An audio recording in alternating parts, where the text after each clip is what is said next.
Welcome to The Explainer. I am so pumped you're here because honestly, we are about to go on a pretty wild ride today.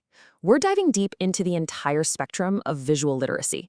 We're going to look at how visual expression literally connects ancient cultural history with modern commercial advertising and even stretches into the future of how we learn.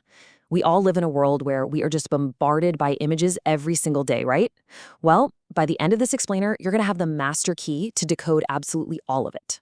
Okay, really quick, here is our roadmap for today. We're hitting the roots of Indian art, modern global art movements, the power of advertising, mastering visual communication, the evolution of art education, and capping it off with the future of learning. Let's jump right in. Section 1. Roots of Indian art. The spiritual artifact. So, to really understand visual literacy, we gotta rewind way back to around 200 to 300 AD. Back then, visual art in India wasn't just a hobby. It was a deeply spiritual, intensely studied artifact. A great example of this is the Kamasutra by Vatsyayana. Now, you probably know it for other things today, but Vatsyayana actually documented 64 distinct types of arts that he said were essential for cultured living, spanning everything from music to making perfumes. And right up there, ranked incredibly high at number 4, is painting. He didn't just mention it in passing either. He laid out this highly developed, super rigorous framework for exactly how it should be done. Let's meticulously break down this framework. It's famously known as the 6 limbs of art, or Shadangas. These were the absolute must-haves to make art actually come alive. First up is Roop, which is the artist's ability to visually differentiate between forms and scenes. Second is Praman, getting the exact, perfect proportional measurements. Third is Bhava, right? That's the emotional expression just pouring out of the artist's heart directly onto the canvas. Fourth is Lavanyayojana, infusing the work with grace and beauty. Fifth, we have Sadrishya, which means actuality, making sure the pure realism of the scene is totally captured. And finally, Varnika, which is the magical artistic blending and variation of colors. It was believed that only when an artist mastered all 6 of these could a painting truly breathe. All right, Section 2, Modern Global Art Movements, the Avant-Garde Era. Fast forward to the 20th century, and we crash right into the Avant-Garde era. This is where those strict classical aesthetics, like the precise ancient proportions we were just talking about, were completely flipped on their heads. The world shifted massively toward abstraction and symbolism. I mean, look at this rapid chronological explosion. It happened so fast. In 1905, Fauvism hits the scene with Matisse, totally rejecting soft natural pastels for these wild, heavily distorted colors. At the exact same time, Expressionism in Germany starts focusing entirely on pure psychological, evocative communication. Then, by 1907, Picasso unleashes Cubism, literally breaking subjects apart and reassembling them into geometric, multi-perspective shapes. And just 2 years later, in 1909, Italian Futurism comes along, championing the visceral, aggressive speed of the modern industrial age. In literally 4 years, the entire visual language of the world was rewritten. Now, bringing this modern evolution back to India, we see something incredibly crucial happen: the Bengal School of Art. Spearheaded by Abanindranath Tagore, this movement completely redefined the grammar of art, what experts call proto-modern linguistics. They were trying to figure out how to communicate modern, independent thought while still intensely honoring their traditions. So these artists fused ancient indigenous heritage, like the delicate strokes of Rajput and Bahari miniatures, with European academic painting styles. By rejecting purely British styles and embracing this unique synthesis, it sparked a massive wave of Indian nationalism in art. It gave creators an expressive voice that was distinctly modern, but undeniably Indian. Moving to Section 3, the power of advertising, visuals in commerce. Okay, so we've seen how visual art evolved culturally. Now let's pivot and look at how those exact same principles of color, proportion, and emotion are used in the commercial world. And let me tell you, the intention here is highly calculated.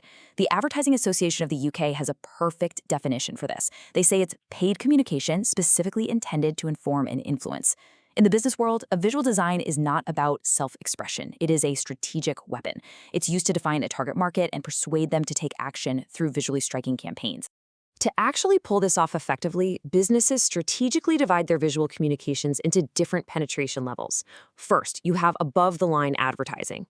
This is all about wide, non-targeted reach. Think of massive, highly produced TV or newspaper ads that are just designed to plant a brand name into your subconscious.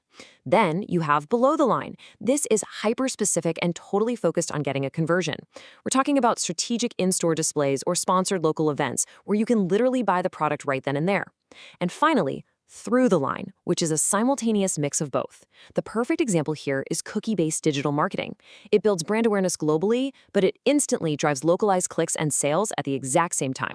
But this immense visual power is absolutely a double-edged sword. On the plus side, advertising brilliantly reduces per-unit costs because it creates mass demand. It builds incredible brand confidence, and it makes launching a new product pretty seamless. But the disadvantages are severe. These campaigns cost an insane amount of money, a cost that ultimately gets passed right down to the consumer. Plus, overwhelming messaging can easily confuse the buyer. Or even worse, companies might use deceptive visual strategies. Things like manipulated photography, messing with the scale of a product, or using deeply manipulative color psychology just to trick people into buying inferior stuff.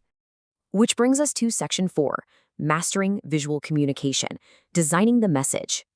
So the big question is, how do communication designers actually craft these messages to make sure the audience gets the exact meaning without getting confused? Well, they rely on a very specific arsenal of visual aids, and picking the right one is pretty much everything. For instance, if you need to show the exact difference in value between two products, a graph is definitely your best tool. But if you want to explain the contextual realities of human life, like say what the actual living conditions are in a specific area, photographs are just completely unmatched. They give you that immediate emotional gut punch of understanding. Maps are perfect for simplifying dense location data, while videos act as really dynamic training aids. It's all about meticulously matching the medium to the exact psychological response you need from your audience. And using these specific tools correctly is absolutely vital. Why? Because visual communication saves immense amounts of time and leads to massively greater retention. Biologically, our brains actually process images 60,000 times faster than text. Let that sink in. 60,000 times faster? In fact, statistics showed that 84% of all communications throughout 2018 were entirely visual in nature. Designers know the golden rule. If you want a message remembered tomorrow, you don't just write it out, you draw it. Section 5. Evolution of Art Education, Teaching Visual Literacy. All right, we've covered the history and the commerce. Let's shift gears and talk about how we actually teach this critical visual literacy to the next generation, starting with some colonial influences. During this era, the British East India Company brought European artistic realism straight into Indian courts. This had a huge influence on pioneering artists like Raja Ravi Varma.